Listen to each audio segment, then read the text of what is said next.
Welcome back to the new class of your accountancy of class 11, and we have started our discussion on a very important chapter, that is journal. This is the second video on journal, which is chapter 8 of your book. Okay, so this is what I said yesterday. This is very important chapter. Okay, because इसको आपको 12th में भी use करनी है और इसको आपको समझना है. ओके, सबसे पहले हम लोग डिस्कस करते हैं फॉर्मेट. हमने बहुत कुछ डिस्कस कर लिया है लास्ट वीडियो में, अभी डिस्कस करेंगे फॉर्मेट. सबसे पहले क्या होती है, डेट होती है. एक कॉलम डेट के लिए बनता है, देन एक कॉलम पर्टिकुलर्स के लिए बनता है, फिर एक कॉलम को हम लोग बोलते हैं LF, लेजर फोलियो. ओके, उसके बाद इधर दो कॉलम बनते हैं. This is for amount. एक को बोलते हैं डेबिट, देन अमाउंट, एंड एक को बोलते हैं क्रेडिट. एंड ऐसे आपको रुपीज़ अमाउंट के आगे लिखना बहुत ज़रूरी होता है. ठीक है, आप इसको ऐसे एक लाइन खींच करके बंद कर देते हो. ठीक है, लाइक दिस. और यहाँ पे आप डेट में लिखते हो, क्योंकि हम जो जर्नल में जितनी भी हम लोग ट्रांजैक्शंस है उसको क्रोनोलॉजिकल ऑर्डर में या फिर सीक्वेंस में रिकॉर्ड करते हैं. तो यहाँ पे सबसे पहले तो आप डेट लिखते हो. ठीक है, इसमें फिर आपका नरेशंस, ट्रांजैक्शंस लिखते हो, जो ट्रांजैक्शंस टुक प्लेस होती है वो लिखते हो, और साथ ही साथ इस ट्रांजैक्शन की समरी लिखते हो. हम हमेशा अपनी समरी जो है, मतलब हम लोग ये जो ट्रांजैक्शंस कर रहे हैं उस क्यों कर रहे हैं, ठीक है, उसकी समरी आप लिखते हो. ओके, समरी हमेशा बीइंग से स्टार्ट होता है, और आप जो भी क्वेश्चंस में दिया रहता है उसको उसी से आराम से लिख लेते हो. अभी आप न्यू हो इसीलिए आपको थोड़ा डिफिकल्ट लगेगा, but with the time you will learn how to write it. Okay, this is called narration. और नरेशन में क्या होती है, एक ब्रीफ समरी रहती है.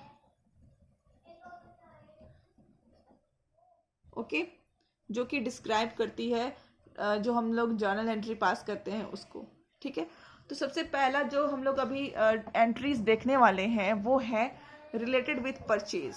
सबसे पहला मैं हेडिंग दे रही हूँ, रिलेटेड विथ परचेज. ठीक है, तो अभी देखिए हम लोग लिखते हैं बहुत सारी एंट्रीज और उसको समझने की कोशिश करेंगे. सबसे पहली है गुड्स परचेज्ड फॉर ₹10,000. ठीक है, हमने सामान खरीदा. इसका है हमने सामान खरीदा कितने की, 10,000 रुपये की. ठीक है, अब आप सामान खरीदने जाते हो तो अभी जो, ठीक है, अभी स्टोरी बाद में आपको सुनाऊंगी, बस अभी इतना समझ लो कि हमने गुड्स खरीदा कितने की, 10,000 की. तो इसकी हम लोग एंट्री कैसे करेंगे, हमारे पास क्या आया, ठीक है, परचेज किया हमने, परचेजेस अकाउंट DR. ठीक है, purchases account debit to cash. हमने परचेज किया और उसके बदले में क्या पे किया, कैश पे किया. Debit what comes in and credit what goes out. तो हमने क्या बाहर, हमारे पास से बाहर क्या गया, कैश गया. तो मैं यहाँ पे लिखेंगी टू कैश अकाउंट. ठीक है, और यहाँ पे दो कॉलम में डेबिट में डेबिट के लिए पोस्ट कर दूंगी, एंड क्रेडिट में लाइक मैं यहाँ पे 10,000 मैंने अमाउंट लिया है, अज्यूम किया है, तो यहाँ पे 10,000 इधर हो गया एंड इधर 10,000 हो गया. अब हम दूसरा ट्रांजेक्शन देखेंगे. हमारा दूसरा ट्रांजेक्शन कहता है कि goods purchased, goods purchased for 5,000 from Mohan. ठीक है, देखो ज़्यादा डिफरेंस नहीं है अगर आप देखोगे तो, यहाँ तक है goods purchase for ₹10,000, goods purchase for ₹5,000. ठीक है, यहाँ पे भी हम लोग गुड्स परचेज कर रहे हैं, पहले वाले में भी गुड परचेज कर रहे थे, बस अमाउंट का डिफरेंस है. और एक चीज़ की डिफरेंस है, यहाँ पे हमारे पास नाम नहीं था कि हमने किससे गुड्स खरीदा. यहाँ पे आपको नाम बताया जा रहा है किससे आपने गुड्स खरीदा, नहीं, बट यहाँ पे आपको प्रॉपर नाम बताया जा रहा है किससे आपसे गुड्स खरीदा। आपने किससे खरीदा? मोहन से खरीदा। तो now I will ask you few questions. मैं आपसे कुछ क्वेश्चंस पूछती हूँ। सबसे पहला मेरा क्वेश्चन ये है कि आप अगर ठीक है अपने घर से निकले एंड आपकी मम्मी बोली कि ठीक है जाइए आप 5 kg आटा लेकर के आइए। आप जाते हो पैसा लेकर के दुकान में 5 kg आटा लेने, ठीक है। तो क्या दुकानदार आप आटा लिए और उसका पैसा दुकानदार को दे दिए, ओके। तो क्या जो शॉपकीपर होता है वो आपसे पूछता है कि आपका नाम क्या है? तो आंसर इज नो, ठीक है। बट अगर आप अगेन जाते हो दुकान में और अगर आटा खरीदते हो और उसको पैसे नहीं देते हो, बोलते हो मैं पैसा आपको 1 महीना बाद रिटर्न कर दूंगा, ठीक है, मैं आपको पैसे कब दूंगा? 1 महीने बाद दूंगा, ठीक है। तो क्या करता है दुकान? आपका नाम पूछता है ना कि आप कौन हो भाई, हाँ आप कौन हो, आपकी फ़ोन नंबर दे दो और एक रिसिप्ट बना करके आपके हाथ में थमा देता है कि भाई आपका 5000 का जो आटा था वो पेंडिंग है, आप मुझे कब दोगे, ठीक है। तो वही मैं बात समझाने की कोशिश कर रही हूँ कि यहाँ पे देखो, यहाँ पे नाम नहीं दिया हुआ है। इसका मतलब है कि जो भी जिसने भी यहाँ पे गुड्स खरीदा है, सामान, गुड्स मतलब होता है सामान, सामान खरीदा है तो वो कैश में खरीदा है, मतलब पैसे दे करके खरीदा है। बट यहाँ पे जो हम लोग सामान खरीद रहे हैं मोहन से खरीद रहे हैं। Goods purchased for 5000 from Mohan. जब हम लोग पैसे नहीं दे करके खरीदते हैं, उधार में खरीदते हैं, उधार को बोलते हैं क्रेडिट परचेज। उधार को क्या बोलते हैं? Credit purchase. जब भी हम लोग उधार में सामान खरीदते हैं तब उसका हम लोग नाम इंक्लूड करते हैं। तो जब भी आपको मोहन, सोहन, रोहन, ठीक है, राम, कृष्णा, सीता, जो भी कुछ दिखाई दे और यहाँ पे नाम दिया हो तो आपको समझ जाना है कि क्रेडिट में ट्रांजैक्शंस हुई हैं।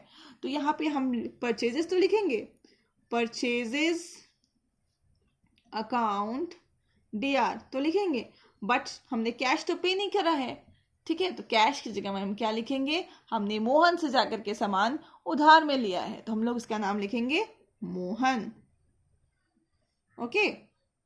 यहाँ पे 2 चीजें हुई, sorry I have to write 5000 here, okay. I think this is clear to you. अब हमारा नेक्स्ट जो है थर्ड, ठीक है, थर्ड है फर्नीचर परचेज्ड फॉर 12,000। हमने क्या करा? यहाँ पे एक फर्नीचर खरीद लिया। यहाँ पे देखो ऊपर में हमने गुड्स खरीद रहे थे, सामान, नॉर्मल सामान खरीद रहे थे, ठीक है। बट यहाँ पे हमने फर्नीचर खरीद रहा है। फर्नीचर कौन से कैटेगरी में आता है आपका? Fix assets. कौन सा में आता है? फिक्स्ड असेट्स कैटेगरी में आता है। जब भी आप कोई फिक्स्ड असेट्स खरीदते हो, अगेन रिपीटिंग, जब भी आप कोई फिक्स्ड असेट्स खरीदते हो तब आप उसका नाम लिखोगे। परचेजेस लिख के नहीं निकल जाओगे, आप उसका नाम लिखोगे। ये एक प्रिंसिपल में भी बोला गया है जो कि मैं आपको बाद में रिवाइज करवाऊंगी। बट हम लोग यहाँ पे आप इतना याद रख लो कि यहाँ पे जब भी हम लोग कोई असेट्स खरीदते हैं, फिक्स असेट्स खरीदते हैं, तब हम लोग उसका नाम लिखते हैं। तो यहाँ पे आप ये नहीं लिखोगे purchases account debit to cash. यहाँ भी आपने फर्नीचर खरीदा होगा तो फ्री में नहीं खरीदा होगा, आपने उसके बदले में कैश पे किया है। बट यहाँ पे हम क्या लिखते हैं? फर्नीचर के गुड्स नहीं लिखते हैं, हम लोग यहाँ पे फर्नीचर लिखते हैं, ठीक है। तो यहाँ पे हम लोग क्या लिखेंगे?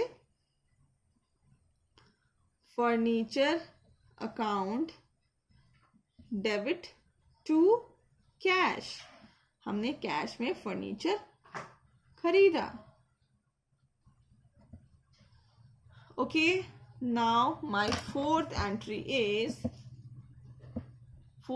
इज सबसे पहली है बिल्डिंग परचेज्ड फ्रॉम रोहन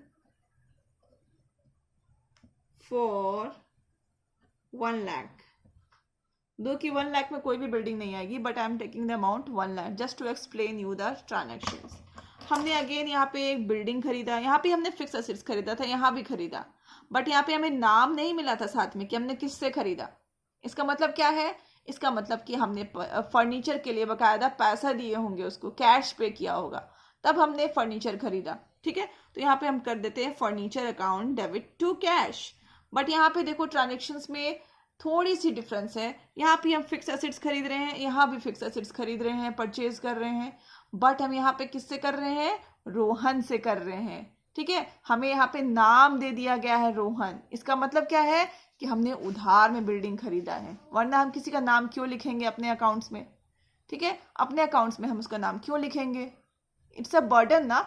तो हम अपने अकाउंट्स में इसका नाम, रोहन का नाम लिख रहे हैं, हमने रोहन का नाम यहाँ पे लिखा, इसका मतलब ही यही होता है कि हमने उधार में सामान खरीदा, ठीक है।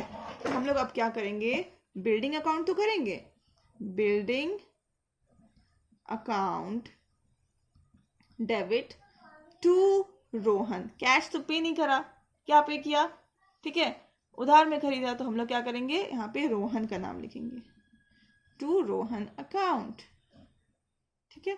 यहाँ पे हम लोग 1 लाख लिख देंगे, इधर भी 1 लाख लिख देंगे। ओके, तो that's all in today's video. हमने परचेज से रिलेटेड सारे वीडियो कर लिए, सारे ट्रांजैक्शन समझ लिए हैं, ठीक है। होप कि आप लोग इसको रिवाइज करोगे एंड समझने की, सीखने की कोशिश करोगे। Till then keep learning, stay safe and thank you.